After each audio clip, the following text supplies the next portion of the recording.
talk about, and what's the format going to be, and how do I respond to what he or she is asking. Okay? You go in as people, not as objects that are getting tested. Okay? This isn't an audition. This is a talk. This is a meeting. Okay? And you're trying to determine compatibility. So there's a natural amount of fear that we're going to bring and a natural amount of performance orientation that we have to offer back. But don't go in with that orientation in total. Go in creating an environment of comfort. The object is not to control, it's to establish comfort and good communication, okay? If you go in thinking that a battle has to be won or lost, I have to control or they have to control, then you're in this power struggle, which is crazy, okay? You're there to determine whether or not, it's simple, you guys. We're there to determine if we're good enough to do the job, okay? And if we like them and if they like us, that's it. I mean, we can't make it any more simple than that. We are not meant to be with every company. We are meant to find the one that feels good, good enough to create a marriage of work, okay? All right, let's slip down a little bit, and we'll finish developing our net worth. Did you help increase sales production? Were you able to save your firm any money? Did you help institute a new system or a procedure? Did you identify any problems that had ever been overlooked within your company? Were you ever promoted? Did you ever suggest new products, a new program, a system, a way of doing things?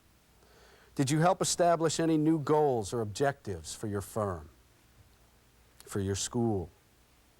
Did you change or refine the nature of your job? Did you have any ideas that were not implemented? Did you do anything in the company that most people thought couldn't be done or were just never done before? Did you ever take on an extra project just because you were intrigued by them? Did you ever do anything that made your job or other departments' jobs easier or more efficient? Did you maintain consistency in your performance? Did you ever shake some people up? Did you ever motivate them to action, kind of cause the dust to fly in your corporation, at school? Did you ever take a poor system and organize it or re-systemize it? Were you a good team player? Were you a good individual player? Were you a good leader? Were you a good coordinator? Individually, ask yourself these questions and take some time to write down a paragraph if they are applicable, okay? Please keep in mind that the only thing that the employers have an interest in finding out are 3 ingredients. Based on what you know how to do and what you can contribute to an organization, can my company save time? Meaning, can we make systems more efficient to do things better with less manpower, with less people hours, with less time spent? That's the first thing they're interested in. The second thing is, can they actually generate any cash, revenues for the company? And the third thing, and probably the most critical and where we can contribute, is, can they save us money? These net worth building questions are going to give you the answers that will help you deliver that presentation in a way that hits home to the employers. Now, for those people that are still in school and trying to make sense of this in terms of how do I apply this to the real world of interviewing as opposed to those people who are currently working and trying to find a different job, you need to try and make analogies that bring out work-like situations that you've been through at school that you can then take and integrate into the work environment. I can't think of any processes that a student goes through that are not similar to processes that we go through as mature industry employees. In school, before you can attack doing well in school, you've got to be organized, don't you? You have to be organized, especially in school today. You also have to have good people skills, because I'll tell you what, the same way that you guys and I have to work our bosses, you got to work a prof. Okay? You can't just sit there and be a no-name. If you're going to excel, you're going to have to learn how to work your teachers. You're going to have to learn how to prioritize, won't you? You get all these assignments at once. Which ones do I leave for the weekend? Which ones do I jump on right now? We've got to learn how to work together with other people who own information that we need so that we can do our projects, right? If that doesn't take people skills. So we have to connive a way to, how do I present it so they think there's something in it for them to help me, okay? That goes on in business, okay? There are so many analogies that we can use out of school that are directly applicable. Those people that get good jobs are able to think long enough to make the analogies, you hear me? To make the analogies and to deliver them to the table during the course of an interview. Take longer than a weekend to plan your interview, okay? Think about it. Write these things down. Understand what you're bringing to the table. Build your self-worth so that you have the ability to go to the interview with self-esteem, with quality, and with knowing that you're strong at what you do. Believe me, there's a mate for all of us in this world. There's an employer for all of us in this world. It's a matter of honestly, factually, and you have to pick a line between humbleness and bragging, okay, to deliver it properly. And that you determine by looking at the person you're talking with. And you need to bring it to the table in a way that they think that you're proud of what you're capable of doing. Overconfidence is only really determined in the eyes of the person that you're interviewing with, okay? You know, I'm a pretty confident guy, and I think that if you delivered your confidence to me because of my perspective on confidence, you're not overconfident. But if you sit down with me at a table, and I'm kind of like this, interviewing you, and could you tell me a little bit about yourself? And I don't appear to be very confident myself, and you do this. Well, let me explain to you a little bit about what I did in my engineering side. Your history, Bubba. Okay? You're blown out of water. Self-confidence and being overconfident is basically in the eyes of your interviewer. Do we all understand the necessity of building our own worth before we go into the interview and how it relates to developing a form of confidence that will help us out? Okay, terrific. Okay, then let's move on to the next step, which is phase 2 during this interview process, and that is to arm ourselves with corporate company information and job information, okay?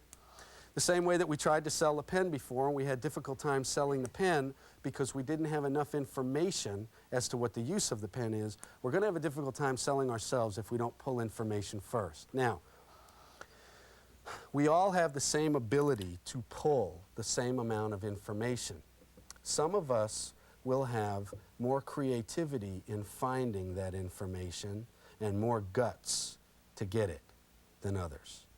Others will say, it's too hard to find this out about the company before I meet them. I think I'll just wait till I get there. And that's when you're going to get hit hard, okay? Remember that we're walking into this meeting with purpose. We took this interview because I think I want this job, okay? It sounds good enough to really go after it. Now, I'm going to be testing them as hard as they're testing me, but I need to go in there with a full-fledged power of I want the job, okay? So if you have that kind of purpose, you shouldn't have a problem with really digging for the information that we need to be prepared for that meeting, okay? I'm going to run down a list of information that we need to have in order to be effective during the course of this meeting. But first I want to start with the sources of that information. You guys are probably saying, terrific, let's get all the information, but where do I get it, okay? Number one, if you have a contact in a company, then you need to take that individual out for lunch, for a beer, for a cup of coffee, and you need to pull as much information as you can out of a contact in that particular company. That's a great source, okay? Tell me what the real meat and potatoes is of this particular company. Don't give me everything that was in the brochure and this and that, the annual report. I want to know right from the horse's mouth, what are these guys all about? So number one is contacts in company. Second thing is send away for an annual report. Call up the company and say, I've got some, some interest in getting an annual report. They love to send them out. Now, there are certain companies that don't have them. Obviously, a smaller company, a non-public company, or just a small private industry company may not have it. But try it if you can. Library reference material. And we could do a whole afternoon on me listing out all the different reference materials that are in the library, from Moody's to Dun & Bradstreet and Contacts Influential and all that other stuff. Bottom line is, use the darn librarian. Go there and say, I'm trying to research a company. What materials do I need to do that? That's what they're trained to do. Go there and ask her or him. They'll tell you. Okay, in my opinion, the ultimate source of information is the recruiter or the counselor or consultant that you're working with if you choose to work through an agency or an executive search firm. They are paid to gather information about corporations. They have relationships with hiring managers who are expected to give them corporate information. So a good executive search consultant has just about all the information that they need on a format that they call within their industry the job order. The job order describes the job, the personality of the people that work in the company, the image, the sales, the percentage of growth, and so forth, all the other information that I'm going to describe to you. So if you don't work with an executive search firm or a placement firm, then some of that's not available to you, but if you do, use your recruiter the right way. Make them dig. That's what they get paid for, okay? Now, I tried to put myself in your situation, and that is, how do I obtain the information that I need so that I'm well prepared for this particular meeting? The only thing that I could come up with is, I'll make my own job order form and put together my own format that tells me the information that I must gather. So I can work my gathering process in a checklist format. At least then I've got a structure and know how to get the information. So let me run down a list of information that I think is critical in obtaining so you go in there loaded. I mean really loaded for bear. Number one, find out what the corporate structure is, okay? Is this a headquarters office, a home office? Is it a branch, a regional operation, a division, a little ma and pa, local office? Find out what the structure of the company is. That tells you a number of things. Do I have the ability to move laterally from one office to another? How much laddering is there going up to the top, okay? Second thing is find out what the total revenues are of the corporation in total, of the division, of the region, of the department, if that's applicable. And there's only one reason for doing that. It gives you a comparison to other companies, and it also loads you up again with information that you can shock your employer about having. When nobody else has an inkling of thought about gathering financial information about a company, because I'm going to be a draftsman, what do I need to know about the total revenues of the firm? We do. Because we want to show this employer how different we are from everybody else. Do not allow yourself to be mass herded into the stampede of genre, okay? Be different, be different. Thirdly, find out the number of employees in the company. Get a feel for how large the company is in terms of staff, both corporately, divisionally, regionally, local office, branch office. 4, find out the growth or decline that this company has experienced in the past 2 years. Okay? Most people don't have an interest in finding out whether or not a company is successful or not. If I find out that a company is not successful, and I'm an accountant interviewing for a controllership position, joining a company that is not successful in a controllership position gives me the ability to turn things around financially. I want to know those things. Okay? A decline in business could be a great opportunity for me to contribute. Okay? Obviously, knowing that a company is growing makes me feel very comfortable that I'm joining a winning team. And that's something that I can also communicate to the employer during the interview. Peter, why do you have an interest in going to work for our firm? Well, Mr. Employer, there are a number of factors, but obviously it's important for me to join a company that is growth-oriented and is showing a proven performance in that growth. And I feel that I am a high-performance individual. I have now matched myself to a company that is high performance itself, and I feel like potentially that's a strong match. What are your thoughts about that? You know, okay? You learn how to gather information that we eventually can twist around and deliver back in a format that is right for the company. Number 5, find out 3 characteristics that a company considers attractive about themselves. About themselves. You see, I've asked that, being an executive search consultant to many companies. I said, and I work financial and accounting areas, so I may deal with the president in locating a vice president of finance or a controller. And I'll say, John, you know, typically, what is the company considered to be 3 attractive attributes of the company or characteristics? Companies have to be responsive in terms of understanding why they're good and what's attractive. Find that out. Number 6, find out what the corporate culture is within a company. Okay? How many people understand the word corporate culture? Okay. Corporate culture is finding out what social club this firm belongs to. Okay? Companies have a flavor about them. Sometimes they're a Big 8 flavor, they're a law firm flavor, it's a laid-back environment, it's an Oxford button-down shirt and paisley tie environment. Sometimes it's 100% polyester pants and a clip-on tie environment. Find out what the image and the corporate culture is of the company, okay? That is something that you're going to need to gear your interview to. Number 7, find out what the tempo of the organization is. This is critical. If you interview for a job in my company and you come in, oh, I just kind of wanted to find out a little bit about this place and I mean, we'll blow you away. Because the people in our firm work on a metronome that goes like this. Doesn't mean we're more effective than the companies that go, it means we're different.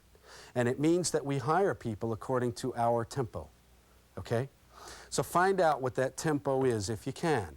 Obviously, there are some ways to do that, which we'll discuss in a second, but that's critical. Because if you need to up your own tempo for the interview, you need to up your own tempo. If you need to slow it down, you need to slow it down. But then you have to ask yourself, am I slowing myself down unnaturally? Am I a hyper person? Do I want to work in a company that goes, okay? That's the art of matching yourself well. Number 8, find out what the tempo of the hiring process is. Okay, now let me explain something to you that bums so many people out. You talk with the recruiter or the placement counselor that you're working with, or the placement office at school, or the personnel director of the company that you mailed a resume to, and they said, come on in, let's get an interview set, and the interview is set for Monday, January the 1st. You do your interview on Monday, you feel really good about it, and the next contact the company makes with you is on Monday, January 8th. They bring you back for a second interview.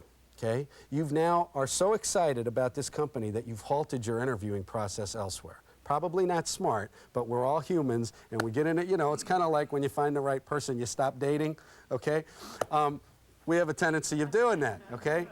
Now, we leave the second interview feeling really hopeful, and then we don't hear anything from the company for another 2 weeks.